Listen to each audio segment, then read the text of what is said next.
Aujourd'hui, c'est le Rookie Fast. 15 questions, 15 réponses rapides. Et si jamais tu veux voir la version longue, c'est sur YouTube et Spotify. Allez, ciao. Alors, ton GOAT du sport. Joko. Ta surface préférée. Le dur intérieur. Le gazon, je change, le gazon. Le gazon, ok. Un Français un jour. Je pense que ça le deviendra. Vas-y, bah c'est parfait. Alors, est-ce qu'il y aura un jour un Français qui va gagner Roland Garros? Oui, je peux pas dire quand, je sais pas, mais oui. Ça, t'as pas encore une boule de cristal. Tu écoutes quoi avant de rentrer sur le terrain? Ouh, ça dépend. Une musique pour vous, I'm gonna win the Foreigner.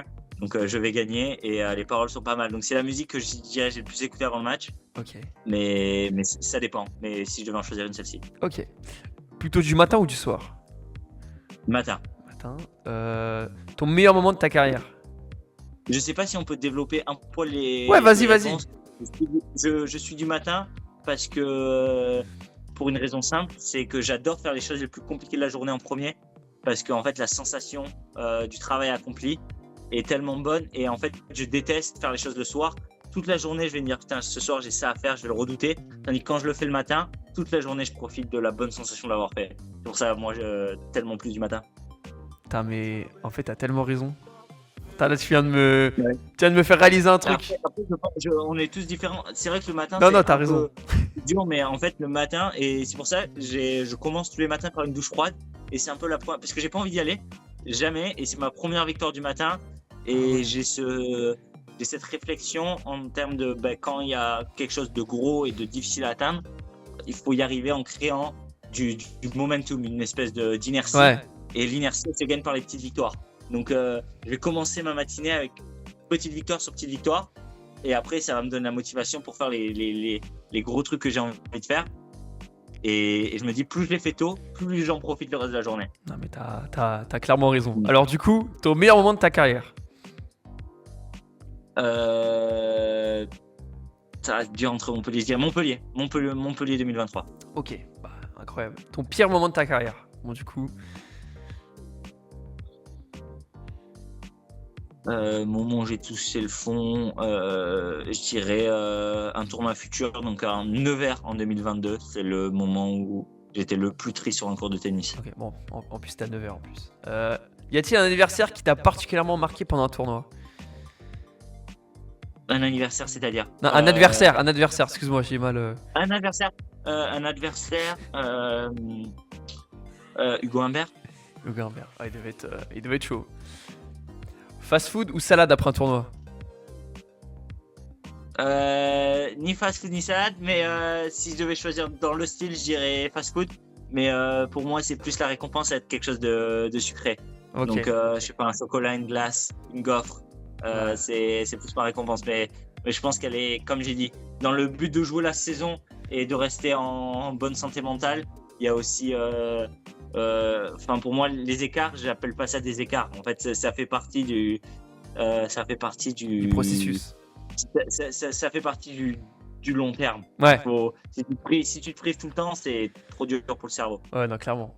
Trouves-tu que le tennis est assez mis en avant en France? Oui, je trouve qu'il est trop durement jugé, mais il y a une vraie culture tennis. Ok. Qu'est-ce que tu penses des gens qui disent que le tennis n'est pas un sport physique? Parce qu'il y en a.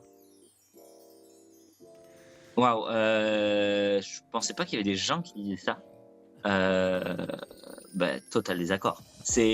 Physiquement, c'est un des sports les plus complets parce que ça demande un mix qui va varier entre les joueurs selon ce que tu veux mettre en place. Donc il y a une vraie réflexion en plus derrière et qui demande toutes les qualités. Toutes les qualités sont importantes, donc il faut être souple. Et en sachant que tes fibres musculaires, quand elles gagnent une qualité, elles ont tendance à en perdre d'une autre. Donc il faut trouver un juste milieu qui soit parfaitement adapté à ton style de jeu entre la souplesse, l'endurance, l'explosivité. C'est ultra dur. Ouais. Au contraire, je pense que c'est un des sports physiquement qui est les plus exigeants. Mais après, du coup, tu vas être spécialiste dans aucune de ces catégories-là.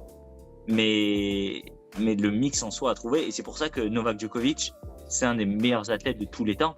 Parce que c'est juste l'athlète le plus complet. Et il y a une époque dans les années justement 70-80 où il y avait un journal très sérieux aux États-Unis c'était pas Times, mais c'était un journal de recherche physique Ouais. ultra connu et qui a voulu faire le champion des champions.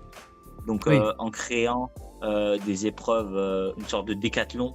Donc plein d'épreuves physiques différentes, mais qui invoquent des qualités. Du coup, c'est pas de l'athlétisme, c'est plein de qualités différentes et qui avait pour but d'évaluer l'athlète le plus complet. Et tous les ans, c'était le joueur de tennis qui gagnait. Tous les ans. Et Novak Incroyable. Djokovic, c'est quelqu'un qui court le 100 mètres en moins de 11 minutes, en moins de 11 secondes. En moins de Ouais, 11 minutes, c'est ouais. impressionnant. 11 minutes, c'est moyennement impressionnant. Mais c'est quelqu'un qui est ultra rapide et non, c'est au contraire un des sports physiquement le plus complet qui soit. Ok, bon bah écoute, Si on dissecte un sport complet comme un décathlon, un athlète, Ouais. tu vois, D'accord. il y a ces mêmes qualités à aller chercher. Et sinon, ouais. Alors, quel message tu veux transmettre aux jeunes qui te regardent aujourd'hui? Le message que j'aimerais transmettre, c'est d'aimer l'adversité, d'aimer les choses compliquées,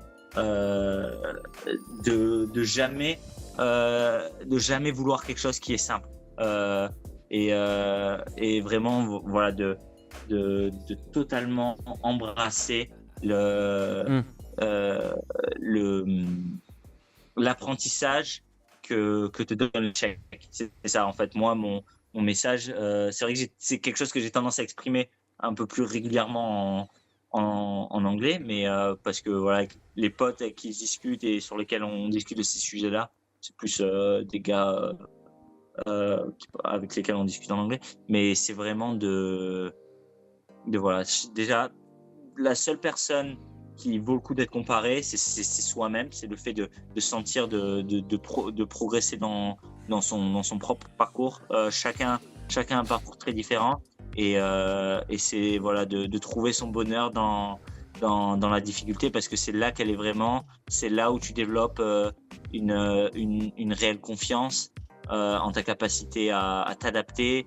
Comme je disais, c'est dans les moments les plus durs que tu vas être le plus proche des changements qui vont changer ta vie.